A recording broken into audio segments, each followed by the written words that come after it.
ఆదికాండము 6వ అధ్యాయము 5 నుంచి చదువుకుందాం.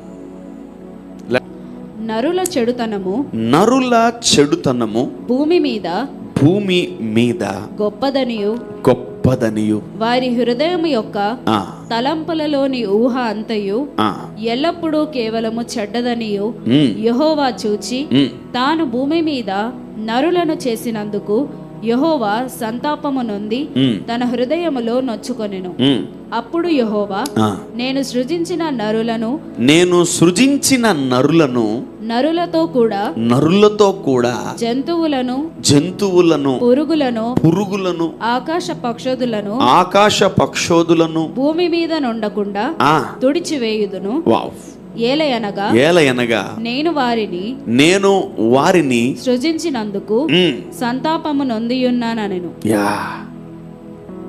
ఇక్కడ చూడండి, దేవుడైన యెహోవా చాలా నిర్మించాడు, చాలా వాటిని ఆయన తయారు చేశాడు. దేవుడికి వన్ ఫైన్ డే వాటిని బాగా చూసినప్పుడు he was very much disappointed. అందుకని ఆయన ఏమంటాడు తెలుసా? నరులు చెడుతనము భూమి మీద అంత గొప్పదంట. It is very big. The wickedness became very big in a person. నరుల చెడుతనము భూమి మీద గొప్పదైందంట. What if we do and we commit sin? మనం పాపము చేస్తే భూమికి దానికి సంబంధం ఏంటి? మనం పడిపోతే భూమికి దానికి సంబంధం ఏంటి? Yes, there is the connection between the earth and man. అందుకనే దేవుని కుమారుల ప్రత్యక్షత కొరకు సృష్టి యావత్తు మిగుల ఆశతో తేరి చూచుచు కనిపెట్టుకుంటున్నట. The earth is waiting for the manifestation of the sons of God. పడిపోయిన వాళ్ళని బట్టి కాదు, నిలబడిన వాళ్ళని బట్టి, దేవుని కుమారులను బట్టి ఈ భూమి యావత్తు ఎదురు చూస్తుందంట. ఎందుకంటే నోవాహు కాలములో మనం చూస్తే నరుల చెడుతనము ఏమైందంట? నరుల చెడుతనము ఏమైంది? బహు గొప్పదంట. అది ఎలా వ్యాపించిందంట? భూమి అంతటి నరుల చెడుతనము భూమి మీద గొప్పదై వారి హృదయం యొక్క తలంపులలో ఊహ అంతయు ఎల్లప్పుడూ కేవలము చెడ్డదని యెహోవా చూచాడంట. He is observing everything. Mankind is destroying the God's nature, creation. మానవులు దేవుని సృష్టిని ఏం చేస్తున్నారంట? పాడు చేస్తున్నారంట. మనుష్యుడు దేవుని సృష్టిని ఏం చేస్తున్నాడు? పాడు చేస్తున్నాడు. కొందరు కనిపించే చెడుతనంలో ఉంటారు, కొందరు కనబడని చెడుతనంలో ఉంటారు. నరుల చెడుతనము భూమి మీద అంతటిది గొప్పది, వారి హృదయము యొక్క తలంపులలో ఊహ అంతయు ఎల్లప్పుడూ కేవలము చెడుతనమే అంట. అవంత ఈవిలే అంట. నరులు చెడుతనము చేసితే దేవుడు మిగతా వాటిని ఎందుకు ఎఫెక్ట్ చేశాడు చూద్దాం. చేసినందుకు యెహోవా సంతాపము నొంది తన హృదయములో నొచ్చుకొనెను.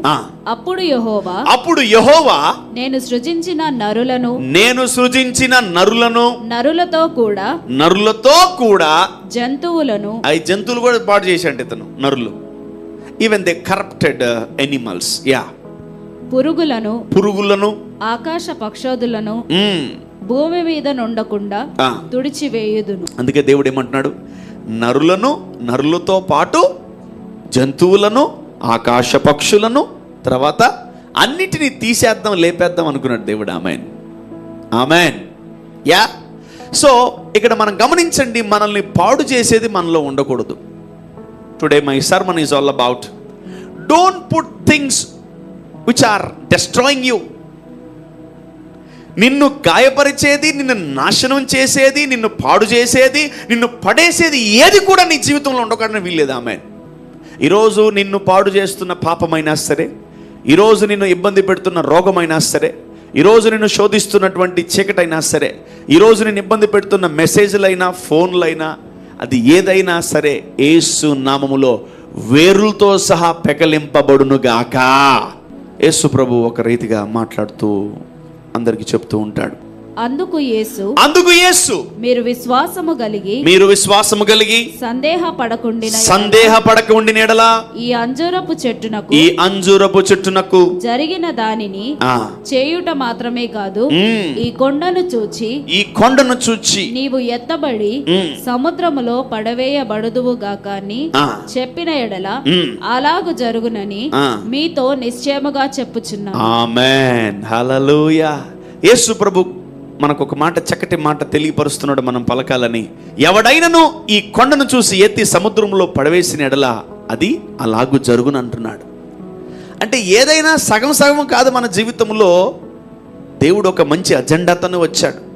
మనకి తెలియకుండా మన లైఫ్లో చాలా పడిపోయినాయి. అవి లోతుగా నాటబడ్డాయి అంట. Let's see that 15 verse number 13. అదే మత్తయి సువార్త 15వ అధ్యాయము 13వ వచనాన్ని మనము చదువుకుందాం. ఆయన పరలోకమందున్న నా తండ్రి నాటని ప్రతి ఒక్క మొక్కయు పెళ్ళగింపబడును. ఎస్, ఇంగ్లీష్ ఏం రాస్తుంది తెలుసా? Every plant that my heavenly father did not plant will be uprooted. ఆమేన్.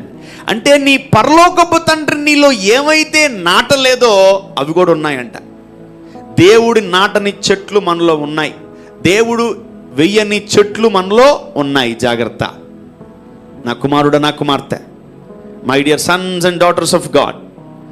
దేవుడు నాటని ప్రతి చెట్టు పెకలింపబడును గాక.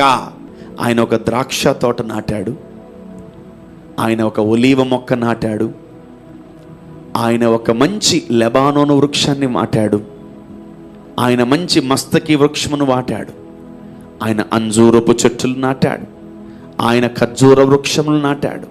అంతేకాని నీ లైఫ్లో రోగములను ఆయన నాటలేదు, అప్పులను ఆయన నాటలేదు, కష్టాలను ఆయన నాటలేదు, చెడ్డ విత్తనాలను ఆయన ఎప్పుడు నాటలేదంట. పరలోకమందున్న నా తండ్రి నాటని ప్రతి మొక్క పెళ్ళగింపబడును గాక.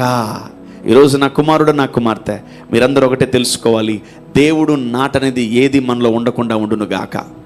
నా జీవితంలో ఏదైతే దేవుడు నాటలేదో అవి నా జీవితంలో ఉండకూడదు. Say your sickness is affecting you. యేసు నామములో ఈ రోగము వేరులతో సహా బయటికి వెళ్ళిపోవును గాక. Uproot that with the roots. I destroy every plant of devil. I destroy every seed of devil in Jesus mighty name. Amen. పలకతా ఉండాలా. మీరు మౌనంగా ఉండకండి. ఎప్పుడు మౌనంగా ఉండడం పెద్ద శాపం. మీరు పలికితే, దేవుని మాటలు పలికితే మీ జీవితాలు బాగుపడతాయి, మీరు దీవించబడతారు, మీరు బ్లెస్ అవుతారు, మీరు హెచ్చింపబడతారు, మీరు బాగు చేయబడతారు.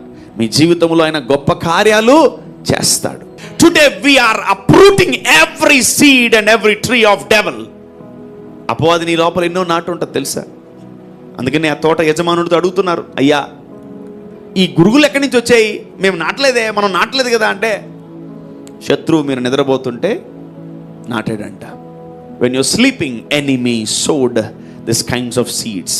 మీరు కూడా నిద్రపోతున్నారు అప్పుడప్పుడు, అందుకే అపవాది లైట్లుగా విత్తనాలు నాటేశాడు, అవి పెరిగి పెద్ద అయిపోయినాయి. దాని పేరు షుగర్లు, బీపీలు, థైరాయిడ్లు.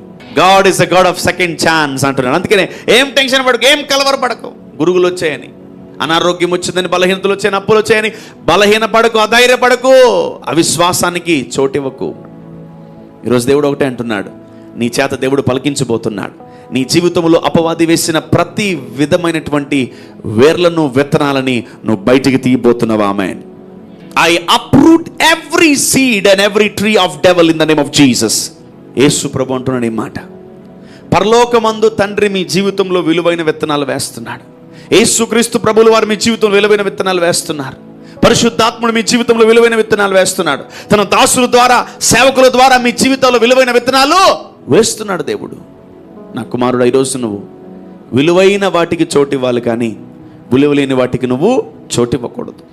నా తండ్రి చేత మీ దగ్గరికి రాకపోతే అది డబ్బైనా సరే, ఏదైనా సరే తీసేయండి పక్కకి. దేవుడు ఇవ్వనిది ఏది మనకు వద్దు. అది నువ్వు క్రైస్తవుడవైనా, దేవుని బిడ్డవైనా, ఎవరైనా సరే, నువ్వు ఎక్కడున్నా సరే, నీ జీవితంలో అపవాది గురుగులు వేస్తాడు. నీ జీవితంలో భయంకరమైన గురుగులు పడతాయి. నువ్వేం చేయాలి తెలుసా? వాటిని వేరులతో సహా పెకలించాలంట. ఆమేన్. It's your job to remove with the roots. మనం వేర్లను ఫోకస్ చేయాలి ఈరోజు. ఆమేన్. ఆ చెట్టు ఏమైపోయిందంట? పెరిగి పెద్ద అయిపోయిందంట. ఈరోజు మన లోపల ఉన్న దేవుడు పెట్టనేవి ఏవైనా సరే వేరులతో సహా మనం తీసేయాలి. ఆమేన్. నీ లోపల ఉన్నవన్నీ దేంతో రావాలంట? వేర్లతో బయటికి రావాలంట. Even poverty should come with the roots. Even sickness should come with the roots. దేవుడు చెప్పాడు వేర్లతో సహా తీసేయమని. ఎవడైనా నువ్వు ఈ కొండను చూసి ఎత్తి సముద్రంలో పడవేసినప్పుడు అది నీ మాట వింటదంట. యేసు ప్రభువుల వారు మనకు నేర్పిస్తున్నాడు. తండ్రి కూడా ఇదే చేశాడు. ఏంది? ఆది కాండంలోనే లోకమంతా భ్రష్టత్వంలోకి వెళ్ళిపోయిందంట. నరుల చెడుతనము యెహోవా దృష్టికి బహు చెడ్డదిగా కనపడిందంట. ఈ నరులు ఎప్పుడైతే చెడుతనములో ఎదుగుతుంటారో నీ వల్ల నీ ఏరియాలో ఉన్న ప్రతిదీ చెడిపోద్ది. ప్రతిదీ చెప్పాలి, ప్రతిదీ చెడిపోద్ది. అంటే బాగున్న ప్రకృతి ఎవరి వల్ల పాడైపోతుందంటే మానవుడు బట్టే పాడైపోతుందంట. నీ ఇల్లు 4 గోడలు, ఇల్లు బెడ్రూము, హాలు, కిచెను ఎందుకు అంత మౌనంగా ఉందంటే నీ వల్లే. నువ్వు చేసిన పనులేవి. ఆ ఇంట్లో ప్రార్థన లేదు, ఆ ఇంట్లో స్తుతి లేదు, ఆ ఇంట్లో ఉపవాసాలు లేవు, ఆ ఇంట్లో దేవుడు లేడు. ఆ దేవుడిని తీసుకొచ్చే బాధ్యత ఎవరిది? మందే. So every house will be empty, but you need to fill your rooms with the presence of God. మనము మన గదులను దేవుని సన్నిధితో నింపాలా. రోజు ఒకే దగ్గర కూర్చొని ప్రార్థన చేయండి. 3-4 చోట్ల తిరక్కండి. ఆ స్థలం నూతన పరచబడుతుంది. ఆ స్థలం పరిశుద్ధపరచబడుతుంది. ఆ స్థలం ఇంకోటి, ఒకప్పుడు ఇక్కడ కూర్చొని ఏమీ లేదు. ఇక్కడ ప్రార్థనలు, స్తుతి, వాక్యము, ప్రార్థన, స్తుతి, ఆరాధన, వర్షిప్ ఎన్నో జరుగుతున్నప్పుడు ఏమైంది? స్థలం పరిశుద్ధ స్థలంగా మారిపోయింది. ఆమె నీ ఇల్లు కూడా మంచి గృహముగా మార్చబడాలంటే, నీ ఇల్లు కూడా దీవించబడాలంటే, నీ ఇల్లు కూడా ఆశీర్వదించబడాలంటే, నీ ఇల్లు కూడా బ్లెస్ అవ్వాలంటే ఒకటే గుర్తుపెట్టుకో, అది నీ వల్లే సాధ్యం. గుర్తుపెట్టుకో, చెట్టును నరికేవా, చెట్టు మళ్ళీ వస్తుంది. అయితే వేర్లతో తీసేవా, ఆ బలహీనత మళ్ళీ రాదు, ఆ రోగం మళ్ళీ రాదు. ఆమేన్. ఇంకోటి, ఆ అప్పులు మళ్ళీ రావు. హల్లెలూయా. ఈరోజు దేవుడు మనకు ఒక మంచి శుభవార్తని ఇస్తున్నాడు. ఏంటంటే, మనము మన జీవితంలో ఏదైతే దేవుడు నాటనివి ఎదుగుతూ పెరుగుతూ ఉన్నాయో వాటిని మనం ఏం చేయొచ్చంట? వేరులతో సహా తీసివేయచ్చంట. హల్లెలూయా. ఇక మనకెన్నడూ కనపడదది. ఆమేన్. నరుల చెడుతనము భూమి మీద గొప్పదనియు, వారి హృదయం యొక్క తలంపులలోని ఊహ అంతయు ఎల్లప్పుడూ కేవలము చెడ్డదనియు. అంటే వీళ్ళ ముఖం కూడా దేవుడికి వికారం కనపడుతుందంట. అసలే మనోళ్ళు దేంతో ఉన్నారు? చెడుతనంలో ఉన్నారు. ఏమైంది వాళ్ళ హృదయానికి? వాళ్ళ హృదయము, తలంపులు, ఊహలంతయు ఎల్లప్పుడూ కేవలం హృదయము, తలంపులు, తర్వాత ఊహలు, తలంపులు, ఊహలు అన్నీ. Imagination also evil. నీ ఇమాజినేషన్ ఈవిల్ అయిపోయింది, నీ ఊహలు ఈవిల్ అయిపోయినాయి, నీ ఆలోచనలు అంతా ఈవిల్ అయిపోయింది. ఇక నువ్వు ఉండకూడదు. అందుకే ప్రభు అంటాడు, చెడ్డ చేతులు 2 ఉండడం కంటే ఒక మంచి చేయితో పరలోకం పోవడం మంచిదంట. చెడ్డ కళ్ళు 2 ఉండి ఒక మంచి కళ్ళతో పరలోకం పోవడం మంచిదంట. Yes, going to heaven with good things. ఆమేన్. యా. నరుల హృదయము, నరులు చెడుతనము భూమి మీద గొప్ప వ్యాపించింది. వారి హృదయము, తలంపులు, ఊహలు అంతయు కేవలము చెడుతనమే. మన వల్ల భూమి ఎంత నష్టపోతుంది చూడండి. మన వల్ల భూమి ఎంత చీకట్లోకి వెళ్ళిపోతుంది చూడండి. మన వల్ల మన ప్రాంతాలు ఎంత శపించబడుతున్నాయి చూడండి. మనం ఆ ప్రాంతంకి వచ్చామంటే ఆ ప్రాంతం దీవించబడాలి. మనం ఆ ఏరియాకి వచ్చామంటే ఆ ఏరియా దీవించబడాలి. మనం ఆ ప్రాంతానికి వచ్చామంటే ఆ ప్రాంతము ఆశీర్వదించబడాలి. అటువంటి ఆత్మతో మనమందరం వచ్చును గాక. అటువంటి మనస్సుతో మనమందరము దిగును గాక. అటువంటి ఊహలు దేవుడు మనందరికి ఇచ్చును గాక. అటువంటి తలంపులు దేవుడు మనందరికి ఇచ్చును గాక. ఈరోజు నువ్వు కూడా నీ లోపల దేవుడు ఎయ్యనిది ఏది కూడా ఉంచబాక, అన్ని తీసేయి. ఆమేన్. Destroy all the evil things in Jesus mighty name. దేవుడు నీ జీవితములో నీకు ఇవ్వనిది ఏది నీలో ఉండకూడదు. ఆమేన్. దేవుడు నాటిన చెట్టు నిలుచును గాక. దేవుడు నాటిన కొమ్మ ఎదుగును గాక. దేవుడు దీవించిన చెట్టు ఫలభరితంగా మారును గాక. ఈరోజు నా కుమారుడు, నా కుమార్తె, ఈరోజు మంచి దినాలు రాబోతున్నాయి.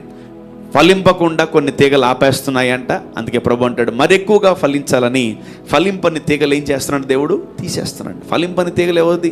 దెయ్యందే కదా, నీది కాదు, దేవుడిది కాదు. దేవుడు నాటనిది ఏది కూడా నాలో ఉండకూడదు. ఆమేన్. ఇర్మియా గ్రంథము 1:10. Let's go to Jeremiah 1:10.